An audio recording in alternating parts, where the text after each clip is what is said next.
C'est ce que j'appelle la plus-value associative. C'est-à-dire qu'il y a vraiment une proximité avec les familles, avec leurs besoins.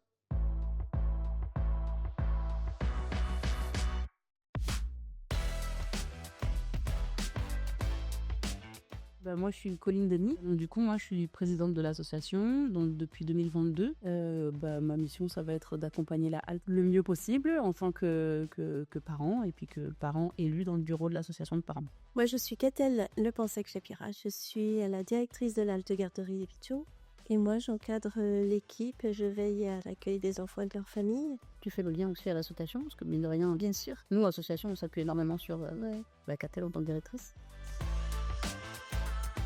Pouvoir continuer de répondre aux besoins des familles qui évoluent. De notre point de vue aussi, trouver quand on a besoin de remplaçantes pour des formations ou des absences, c'est compliqué des fois. Et le troisième point qui est un vrai défi, c'est la pérennité de l'association, du bureau. Donc ça, c'est un vrai défi. Aujourd'hui, on est vraiment dans ce défi-là, nous, au niveau de l'association. Mais du coup, la halte traverse aussi cette problématique. C'est que on a du mal à renouveler notre bureau. Donc la nécessité aussi de pouvoir s'appuyer sur par exemple sur Altoneo pour tout ce qui est comptabilité et ressources humaines, parce que ça permet de se décharger d'une charge réglementaire, par exemple, qui est quand même assez lourde et pas facile à concevoir.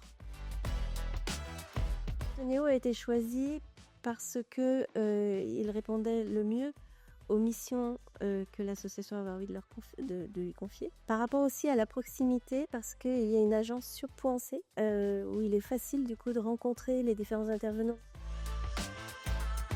Nous, notre association, c'est des parents qui arrivent là, qui découvrent un petit peu tout ce monde-là.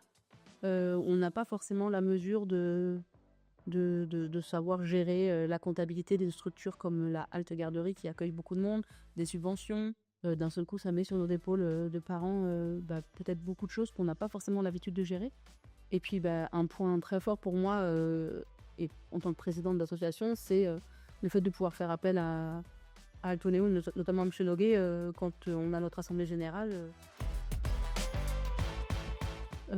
C'est vrai qu'il faudrait peut-être réfléchir à l'évolution d'une structure type HALS comme la nôtre à une structure type crèche qui ferait plus d'accueil de jour et quand même un accueil HALS, parce qu'il y a malgré tout des familles qui ont besoin du format HALS de la garderie, parce que ça permet un accueil occasionnel de l'enfant et il y a des gens qui peuvent s'organiser pour avoir besoin juste d'un accueil occasionnel.